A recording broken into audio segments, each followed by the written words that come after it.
কোথায় যাচ্ছেন? নদীতে কাপড় কাচবেন? আমাদের বাংলাদেশে আসছেন? এটা হলো সোমেশ্বরী নদী, বাংলাদেশের নেত্রকোনা জেলার ভিতরে পড়েছে আর ইন্ডিয়ার আসামের ভিতরে পড়েছে, আসাম রাজ্যের ভিতরে। ওই সাইডে একটা ব্রিজ আছে, ঝুলন্ত ব্রিজ। তো আমরা অত দূরে আমাদের যাওয়ার আর কি অনুমতি নাই। এখানে ভারতের মানুষরা যে গোসল করছে, কাপড় চোপড় কাচছে। ওই পাশটাও ভারত, এই সাইডটাও ভারত, শুধু আমাদের বাংলাদেশের সাইডটা হলো এদিকে। তো আমরা এখানে ঘুরতে আসছি আর কি। আর সবসময় দেখছি নদীর মোহনা, নদীর ঢেউ বইতেই আছে। এদিকে আবার বিএসএফ বসে আছে দেখছি।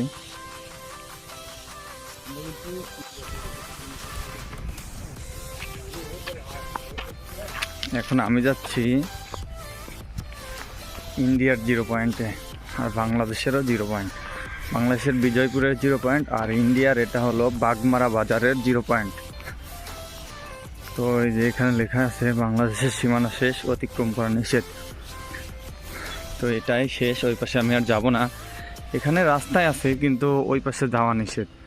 ওই যে ওখানে বিএসএফ ভাই বসে আছে টঙের ভিতর দিয়ে, কিন্তু এইটুকু ডিস্টেন্স মেবি 100 ফিট হবে, তাই যেতে পারছি না। এই হচ্ছে নিয়ম নীতি। এই যে খুব কাছেই, এখান থেকে ডাক দিলে আস্তের কথা বললে স্পষ্ট হয়তো তারা শুনতে পারবে।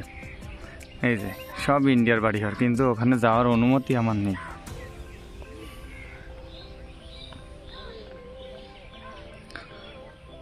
কিছু লোক বলতে পারে।